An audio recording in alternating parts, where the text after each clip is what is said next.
జై శ్రీరామ్ అందరికీ నమస్కారం. వెల్కమ్ టు న్యూస్ అఖండ. నేను మీ కస్తూరి శ్రీధర్. మిత్రులారా, మన దేశ దౌత్య సంబంధాలకు సంబంధించినటువంటి ఒక అద్భుతమైన ఒక మంచి అప్డేట్ అయితే తీసుకొచ్చిన. సరే, ఈ న్యూస్ చెప్పడానికి ముందు మీకు అందరు కూడా ఒక చిన్న విజ్ఞప్తి.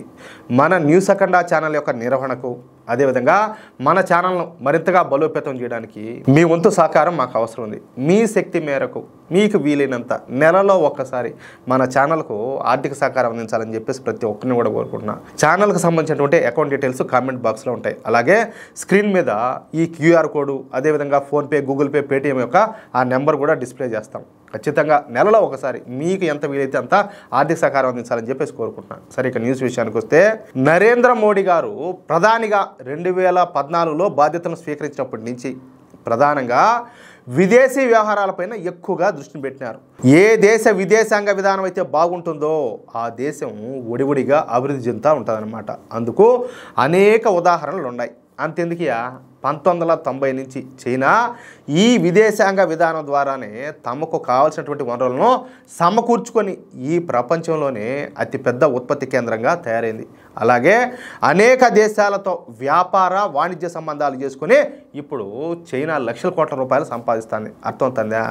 చాలామంది అంటూ ఉంటారు, నరేంద్ర మోడీ ఊరికనే ఫ్లైట్లకి ఎవరు కావాలో తిరుగుతూ ఉంటాడు, ఫ్లైట్ల ఖర్చులు ఎంత అవుతున్నాయి అని. కాదురా, ఇప్పుడు నేను ఒక మాట చెప్తా, అటు వాళ్ళందరికీ కూడా మనోళ్ళు చాలా మంది ఏదో కుటుంబ పోషణ కోసం, దానికోసం, దీనికోసం విదేశాలకు పోతూ ఉంటారు. ఏదో గల్ఫ్ పోవడం, లేకపోతే ఇంకోటి ఇట్లంతా కూడా ఊరు వదిలేసిపోవడం, ఏదో ఉండూరు వదిలేసి పట్టణాలకు రావడం, ఇదంతా కూడా దేనికోసం? ఆడనే ఉండి ఏదో పేకొచ్చు కదా, బయట ఊరికి ఎందుకు వచ్చారు, లేకపోతే బయట దేశాలకు ఎందుకు పోతున్నారు, ఎందుకు చేస్తారు అదంతా కూడా. అలాంటిది ఒక దేశ ప్రధాని దేశంలోనే కూర్చొని గోళి గిలుకుంటా ఉండాలా, ఏం చేస్తూ ఉండాలా?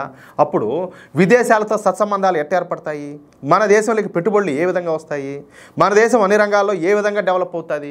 కొంచెం కూడా ఆలోచన లేకుండా ఎందుకులే వీళ్ళు అన్నం తింటారా, లేకపోతే అట్ట ఏమైనా గట్టుముట్టి పందులు తినేది తింటారో తెలియదు కానీ ఏదేదో మాట్లాడుతూ ఉంటారు. నోటికి వచ్చినట్టు ప్రతి ఒక్కడు మేధావే. మీ బతుకులు చేయడా, మీ తెలివితేటలు ఏందో కాదు, ఏమైనా పనిలో చూపించే మీ కొంపలన్నా, మీ ఇంట్లో ఉండేవాళ్ళన్నా బాగుపడతారు, దరిద్రపుండా కొడకల్లారా. సరే, ఇక న్యూస్ విషయానికి వస్తే, దీనికోసమే నరేంద్ర మోడీ గారు ప్రధాని అయినప్పటి నుంచి విదేశాంగ విధానానికి పెద్ద పెట్టేశారు. అనేక దేశాలతో వ్యాపార వాణిజ్య సంబంధాలను మెరుగుపరుచుకున్నారు. అందుకే గత సంవత్సరంలో మన భారతదేశ ఎగుమతుల విలువ $800 బిలియన్ చేరుకునింది. అంటే దాదాపుగా 70 లక్షల కోట్లకు చేరుకునింది. ఎంత గొప్ప విషయం చూడండి. ఇది ఒకసారి ఆలోచించండి.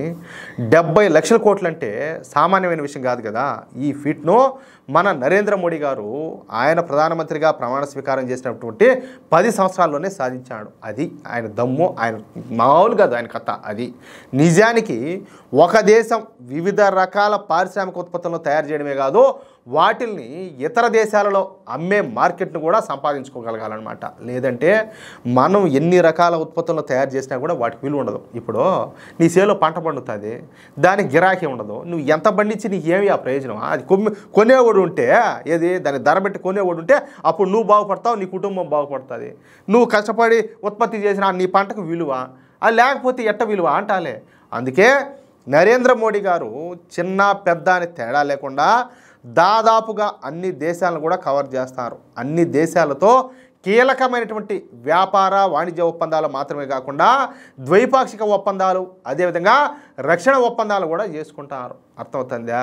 ఈ విధంగా ఆయన చేయబట్టే ఎన్నో ఒక పక్కన ఉండేటటువంటి మన దేశ ఆర్థిక వ్యవస్థ ఈరోజు ప్రపంచంలోనే 4వ స్థానానికి చేరింది. దగ్గరలో 3వ స్థానానికి కూడా చేరుతుంది. ఇక మిగిలింది వచ్చేసి అమెరికా, చైనా రెండే. మనం కరెక్ట్గా ఉన్నామనుకో, అలాంటి వాళ్ళకి సపోర్ట్ చేసామనుకో, ఖచ్చితంగా భారతదేశం ప్రపంచంలో విశ్వగురు స్థానంలో నిలబడదా?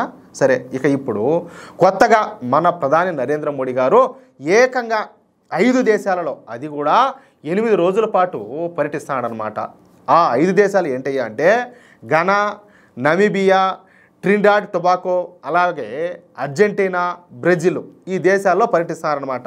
రేపటి నుంచి ప్రారంభం కానటువంటి ఈ పర్యటన జూలై 9వ తేదీతో ముగుస్తుంది. అయితే అసలు మోడీ గారు ఈ 5 దేశాలలో ఎందుకు పర్యటిస్తున్నారో చెప్తా.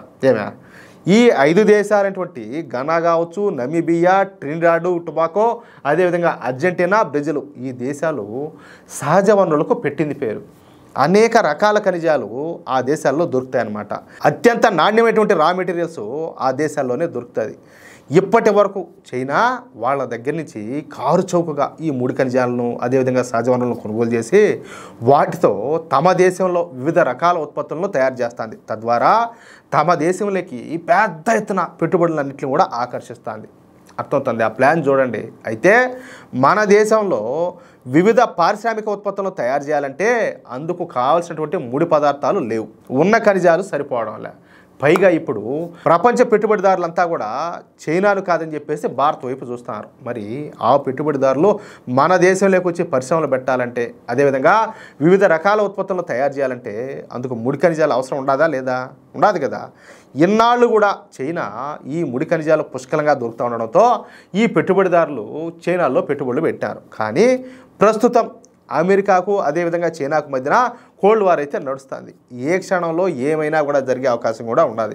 ఎందుకంటే ఈ డొనాల్డ్ ట్రంప్ కేఏ పాల్ అన్నగాని మెంటల్ మొండా కొడుకు కూడా ఇప్పుడు ఎట్లా నిర్ణయం తీసుకుంటాడో తెలియడంలే. అందుకే పారిశ్రామికవేత్తలు పెట్టుబడిదారులు మన భారతదేశం వైపు చూస్తున్నారు. ఎందుకంటే వాళ్ళు సేఫెస్ట్ కంట్రీ చూసుకుంటారు కదా.